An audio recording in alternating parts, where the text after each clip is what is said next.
નમસ્કાર વિદ્યાર્થી મિત્રો, આજે આપણે ધોરણ 12 ની અંદર ઇંગ્લિશ વિષયમાં જે આવનાર બોર્ડની પરીક્ષા 2025 ની માર્ચની અંદર લેવાની છે તેની અંદર અંગ્રેજી પેપરની અંદર આપણે જોતા હોઈએ છીએ કે એપ્લિકેશન પૂછાય છે। તો આ એપ્લિકેશન એટલે એકદમ સીધા રોકડિયા માર્ક્સ આપી જતી હોય છે કે જેની અંદર કંઈ વધારે કરવાનું હોતું નથી।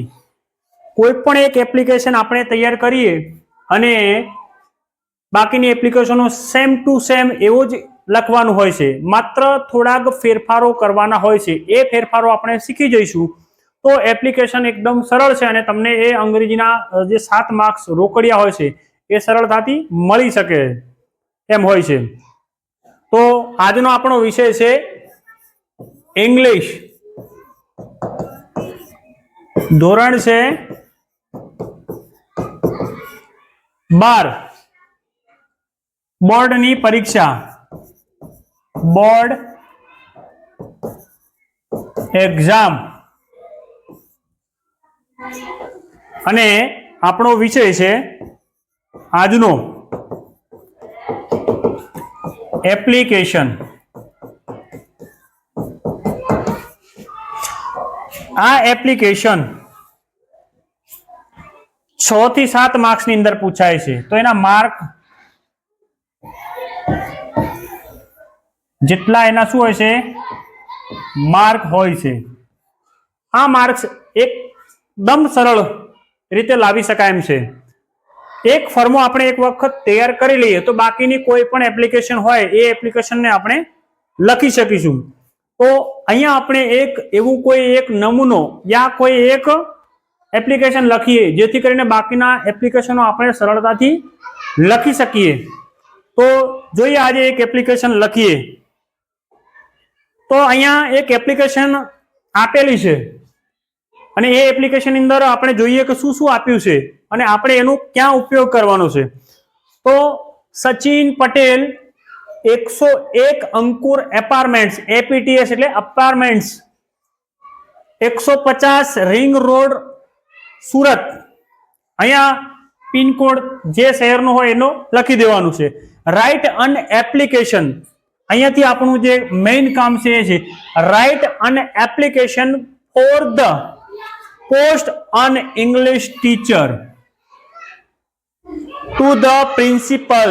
શાળાનું નામ જે હોય તો અહીંયા આપેલું છે SKV સ્કૂલ, એ પણ ક્યાં આવેલી છે, ગોંડલ રોડ, રાજકોટ। તો આ આપણને અહીંયા આપેલું દીધું છે સરનામું છે। એ સરનામું આપણે જ્યારે એપ્લિકેશન લખીએ છીએ ત્યારે એ સરનામાને પ્રથમ આપણે જ્યાં આપણા પેજનું જે જમણી બાજુ છે એ બાજુએ આ સરનામું આપણે લખવાનું છે। તો લખીએ, આ રીતે આપણું પેજ હોય છે। તો એ પેજની અંદર શું નામ હતું, સચિન પટેલ, પછી શું છે 101 એપીટીએસ, એ જ છે ને, જોઈ લઈએ, અંકુર એપાર્ટમેન્ટ। તો અહીંયા 101 અંકુર એપીટીએસ એપાર્ટમેન્ટ। અહીંયા પૂરું નહીં થતું એટલે અલ્પવિરામ મૂકવાનું છે। ત્યાર પછી શું આપ્યું છે સરનામું, Ankur apartment 150 ring road, 150 ring road ક્યાં આવેલું છે, રિંગ રોડ, સુરત। તો અહીંયા શું લખવાનું, સુરત। અહીંયા જે પિનકોડ હોય એ પિનકોડ તમારે મારવાનો રહેશે। તો આ આટલે સુધી શું હતું, એનું સરનામું, કે જે અરજી લખે છે એનું સરનામું હંમેશા આપણા જે પેજ હોય છે એ પેજની જમણી બાજુએ લખવાનું છે। બીજું કે અહીંયા ખાસ જોવાનું, લાઈનમાં હોવું જોઈએ। હવે કોને લખે છે, તો પોસ્ટ લખે છે, પણ કોને લખે છે, તો કે ભાઈ પ્રિન્સિપલને લખે છે। કયા પ્રિન્સિપલ, એસકેવી જે સ્કૂલ હશે એ સ્કૂલના આચાર્યને લખે છે। તો આપણે જેને લખે છે એક લાઈન છોડીને અહીંયા લખવાનું ટુ। તો કોણ છે ટુ માં, તો અહીંયા જોવાનું SKV school. The principal. કયા હતો? SKV school. અહીંયા તમે લખશો એ શાળાનું સરનામું તો ચાલશે. ત્યાર પછી હવે જે શરૂઆત થાય છે એ જોઈએ. એની અંદર શું હોય છે કે આપણો સબ્જેક્ટ શું છે. તો જો અહીંયા સબ્જેક્ટ આપ્યો છે, સબ્જેક્ટ પણ આની અંદર આપી દીધો છે. આ right an application for the post an English teacher. તો અહીંયા આપણું શરૂઆત થશે સબ્જેક્ટ. તો સબ્જેક્ટ ની અંદર શું લખીએ? an application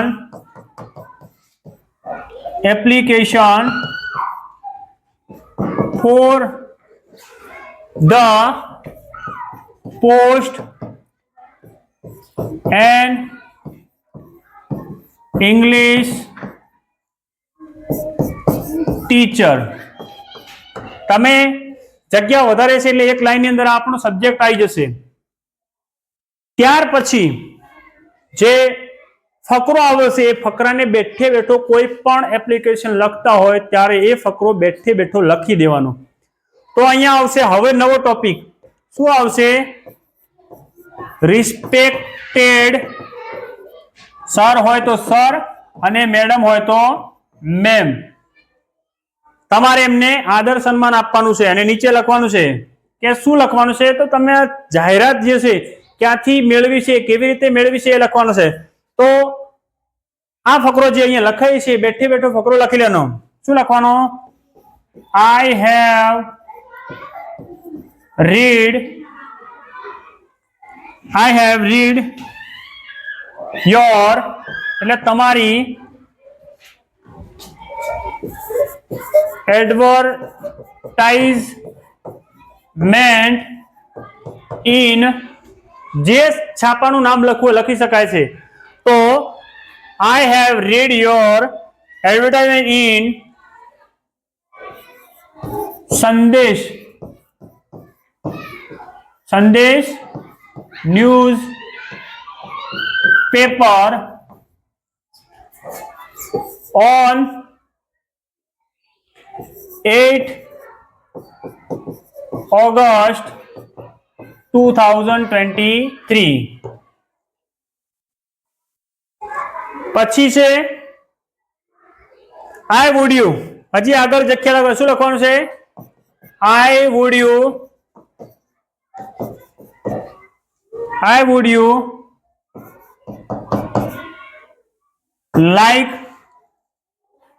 like to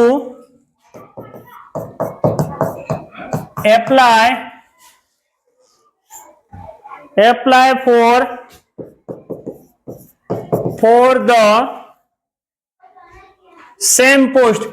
same post એટલે જે આ પોસ્ટ આપી છે એ પોસ્ટ માટે સેમ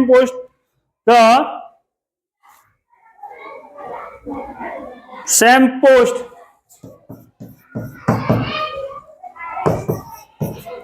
my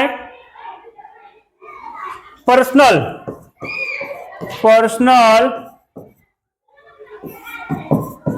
details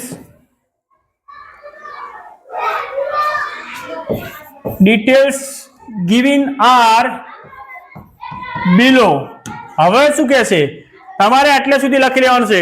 આ તમને આપ્યું છે અહીંયા સરનામું. ત્યાર પછી તમારે એને તમારું પોતાનું સરનામું જમણી બાજુ લખવાનું છે. ત્યાર પછી જેને લખો છો એના માટે ટુ વાપરવાનું છે. ટુ પછી ધ પ્રિન્સિપલ SKV સ્કૂલ જેને લખો છો એના પછી આપણો આવશે સબ્જેક્ટ. કે જો અહીંયા આ સબ્જેક્ટ છે તો આ સબ્જેક્ટ જે છે એ સબ્જેક્ટ આપણે લખવાનું છે. An application for the post an English teacher. પછી શું લખવાનું છે? Respected sir or madam. એના પછી આ જે ફકરો લખાયો છે બેઠે બેઠો દરેક એપ્લિકેશનમાં લખી લેવાનું હોય.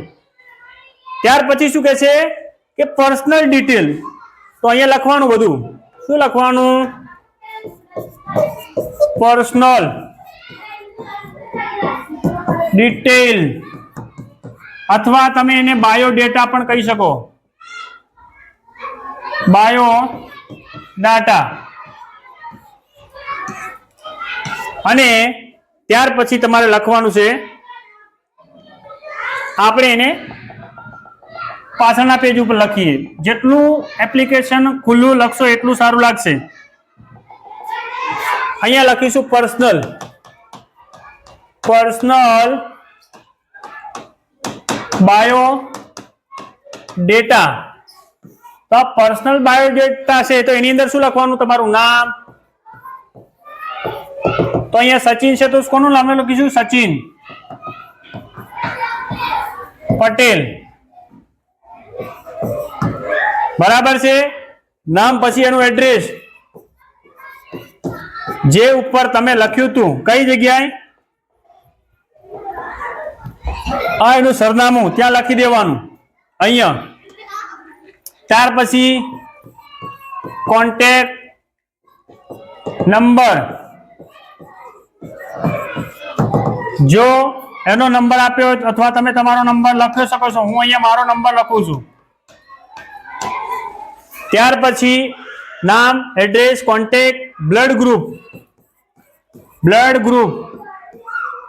તો તમારું જે હોય, મારું છે બી નેગેટિવ તો હું એ લખીશ. પછી હોબી, તમને કયા કયા શોખ છે? તો રીડિંગ, મને છે રીડિંગ. પછી ટ્રાવેલિંગ, બીજો હોય તો તમને હોબી. પછી તમારું વજન, વેઇટ, તો જેટલું હોય એટલું, આમાં ફિક્સ નહીં, જે તમે લખો છો. પછી હાઈટ તો જેટલી હોય એટલી. પછી તમને જે ગમતું હોય અહીંયા લખો છો. તો અહીંયા આવશે બીજું, તમને જે લેંગ્વેજ ફાવતી હોય, નોવિંગ લેંગ્વેજ, તમે જે ભાષા જાણતા હોય તો ગુજરાતી, હિન્દી અને ઇંગ્લિશ જે આવડતી હોય તમારે અહીંયા લખી દેવાની. અન્ય કઈ તમારા વિશે લખવું હોય તો પર્સનલમાં લખી શકો છો. બરાબર છે, આટલું બધું છે, પછી લખી શકો છો. હવે જે એપ્લિકેશનની અંદર જે ઇમ્પોર્ટેન્ટ છે એ વિશે આપણે અહીંયા જોઈશું. એ છે જેના ઉપર એપ્લિકેશન લખાય છે, એ છે ડિગ્રી, એજ્યુકેશન, અથવા એને બીજું નામ આપીશું ક્વોલિફિકેશન.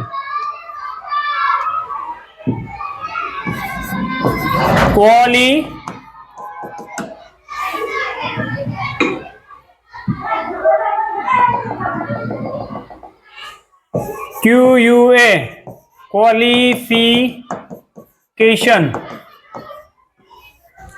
નંબર આપવાના છે, અહીંયા બોક્સ બનાવવાનું છે ખાસ.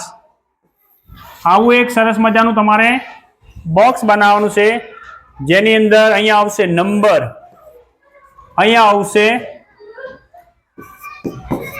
ડિગ્રી, અહીંયા આવશે બોર્ડ, અહીંયા આવશે પાસિંગ યર. આ આડાવડું છે તો ચાલશે, યર. પછી અહીંયા આવશે પર્સન્ટેજ, પછી અહીંયા આવશે, બસ આટલા રાખીએ, પર્સન્ટેજ. ધારો કે પહેલું આવશે, પહેલી ડિગ્રી તમે કઈ મેળવી હોય તો તમે ક્યાં હોય, હાઈસ્કૂલ ની અંદર અભ્યાસ કરતા હોય.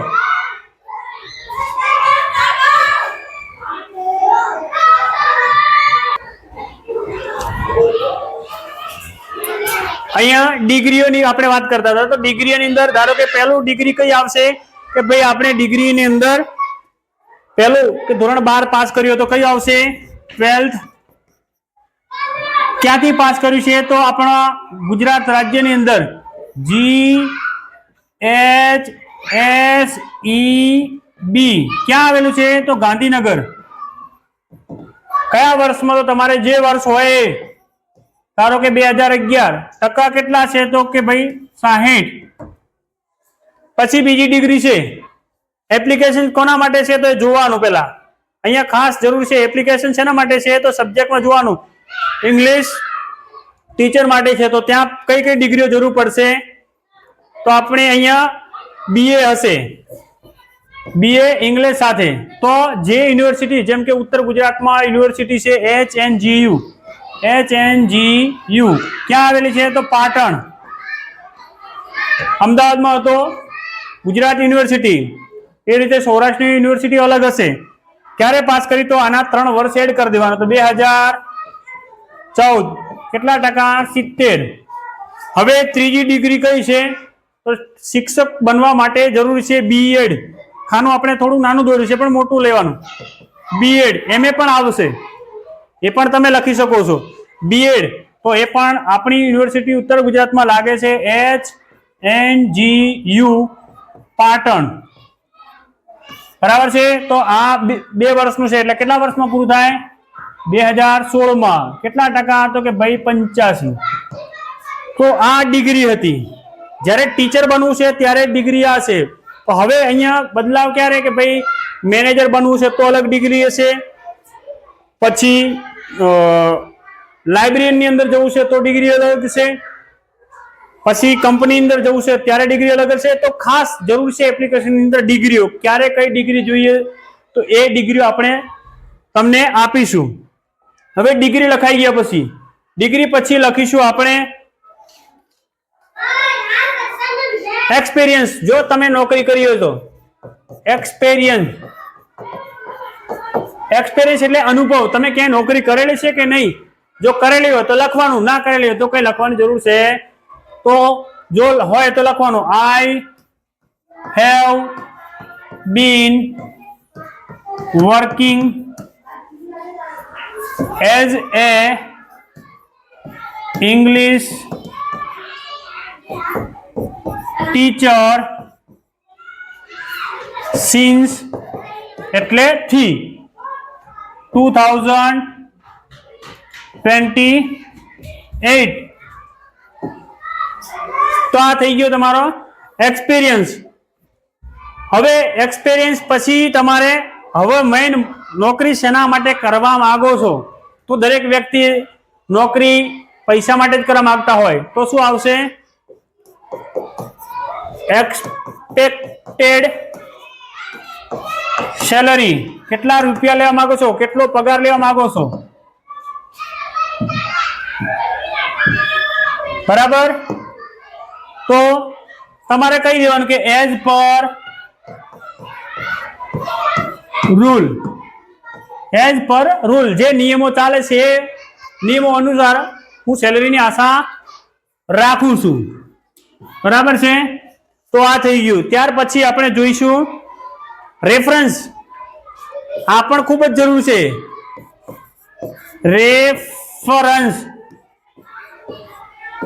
રેફરન્સ એટલે ક્યાંય નોકરી કરી હોય તો એક શાળામાંથી બીજી શાળા બદલી હોય તો એ રેફરન્સની અંદર લખવાનું. જો કોઈ શાળામાં નોકરી કરે કે ભાઈ મેં આ શાળાની અંદર નોકરી કરી છે તો આઈ હેવ વર્કિંગ, શાળાનું નામ, 3 યર, 2 યર, 1 યર, જે પણ હોય એ યર્સ અહીંયા લખવાના છે કે આ યર મેં આટલા વર્ષ નોકરી કરી છે. અને બીજી કોઈ શાળા હોય તો એ શાળાનો તમારે એમને રેફરન્સ આપવાનો છે કે ભાઈ અહીંયા અમે નોકરી કરીને આવ્યા છે એવો અનુભવ આપવાનો છે. ત્યાર પછી તમે લાસ્ટમાં શું કરશો કે ભાઈ અમે નોકરી માટે એપ્લાય કરી છે કે તમે અમને બોલાવશો એવી આશા અપેક્ષાઓ રાખીએ છીએ.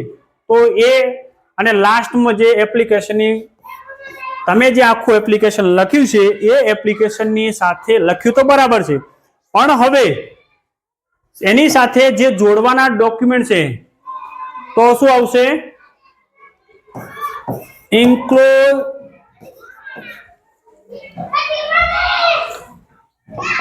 ઇન્ક્લોઝ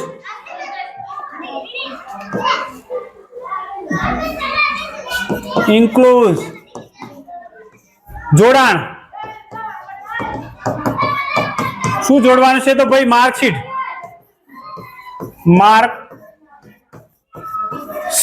કયાની?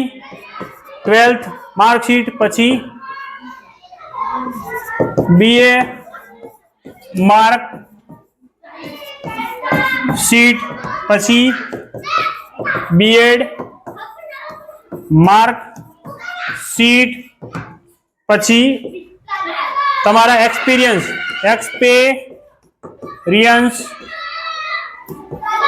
સર્ટિફિકેટ, આ બધું તમે જોડો છો, બરાબર છે। આ લાસ્ટમાં જ્યારે તમારે અરજી મૂકવાની હશે બંધ કરીને ત્યાં આપવાની છે ત્યારે આટલા ડોક્યુમેન્ટ તમે આની અરજીની સાથે જોડીને આપો છો। અને લાસ્ટમાં લખવાનું છે, શું લખવાનું છે? યોર ફેઇથફુલી, તમારું જે નામ હોય XYZ। તો આખા એપ્લિકેશનમાં જો કોઈ અગત્યનું હોય તો એ છે, જોઈ લેજો, એક તો સબ્જેક્ટ, કયો સબ્જેક્ટ છે અને એ સબ્જેક્ટના આધારે ડિગ્રી। બાકી આવા ફકરા જે છે એ બેઠે બેઠા કોઈ પણ એક ફકરો તૈયાર કરી લેવાનો, ત્યાં લખી લેવાનું, બરાબર છે। તો સબ્જેક્ટ પછી નક્કી થઈ જાય છે કે હવે કઈ ડિગ્રીઓ જોઈશે। તો ઇંગ્લિશ ટીચર હતો તો આપણે BA BEd શિક્ષકની જે ડિગ્રીઓ હોય એ અહીંયા તમને આપી અને સમજાવ્યું છે। બાકીની જે ડિગ્રીઓ કયા વખતે કઈ ડિગ્રીઓ જોઈશે એ ડિગ્રીઓ આપણે તમને એક વિડીયોની અંદર આપીશું। ઇંગ્લિશ ની અંદર આ એક રોકડિયા માર્ક્સ આપે એવો પ્રશ્ન છે, 6 થી 7 માર્ક્સનો પૂછાય છે, બરાબર છે। તો હવે પછીના આ વિડીયોની અંદર આપણે તમને જે પોસ્ટ હોય છે એ પોસ્ટ માટે કઈ કઈ ડિગ્રીઓ જરૂરી હોય છે એ ડિગ્રીઓ તમને આપીશું। ત્યાં સુધી રજા લઈએ।